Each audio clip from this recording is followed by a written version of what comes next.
Hello dear listeners, this is International Radio presenting the news. In the studio Elçin Mirzayev. First the headlines.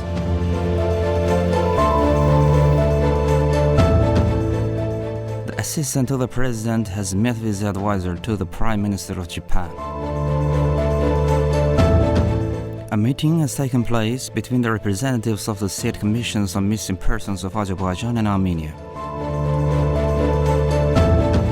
Azerbaijan's ambassador to the United States of America, Kazar Ibrahim, spoke to diplomatic watch magazine about the Azerbaijan-Armenia peace process. And now the details. Anar Alakbarov, assistant to the president of Azerbaijan and the country's chief commissioner for Expo 2025, who is on a visit to Japan, met with Akihisa Nagashima, advisor to the Prime Minister of Japan.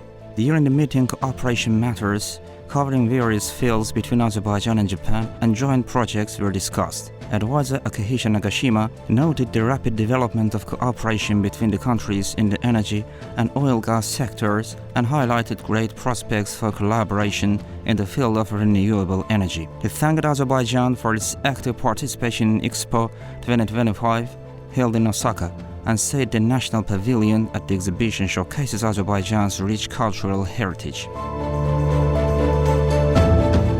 A new meeting was held between the representatives of the State Commissions on Missing Persons of Azerbaijan and Armenia.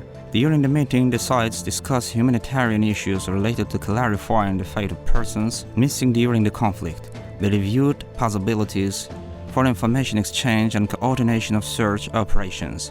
Both parties emphasized the importance of continuing dialogue in the humanitarian field and expressed readiness for future contacts in the interest of the families of the missing.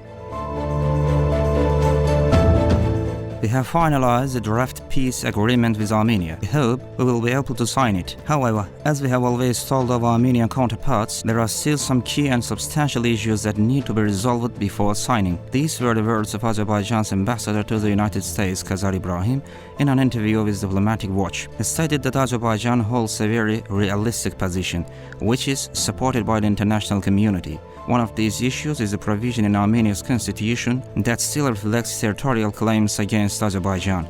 We all understand that even if we sign a peace agreement tomorrow, there will be no lasting peace, because the country's main law, the constitution, contradicts it. Therefore, constitutional amendments in Armenia are essential, the ambassador added. Azerbaijan and Brazil are working with other countries to attract $1.3 trillion annually to fight climate change. This was stated by the President's representative on climate issues, President of COP29, Mukhtar Babayev, at the 30th anniversary Baku Energy Forum. According to him, new challenges have emerged in the fight against climate change. Certain countries have started to pursue different policies in climate action, especially the United States. Its withdrawal from climate discussions has negatively affected the process. However, other donor countries have begun preparations in line with the promises they made in Baku. Thanks to the outcomes achieved, the 29th session of the Conference of the Parties to the United Nations Framework Convention on Climate Change, COP29, has become one of the most important and historic climate conferences. This was stated by Azerbaijan's Deputy Foreign Minister and COP29 Chief Negotiator Yalchin Rafiyev at the 30th anniversary Baku Energy Forum.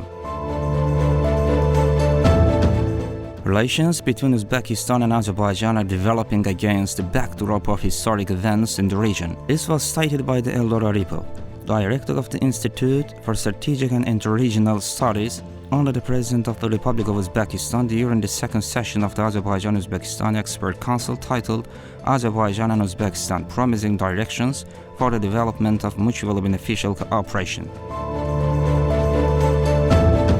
Our countries are opening up prospects not only for bilateral cooperation, but also for activating regional ties in the Central Asia, South Caucasus format, he noted. Dear listeners, that was the news from International Radio.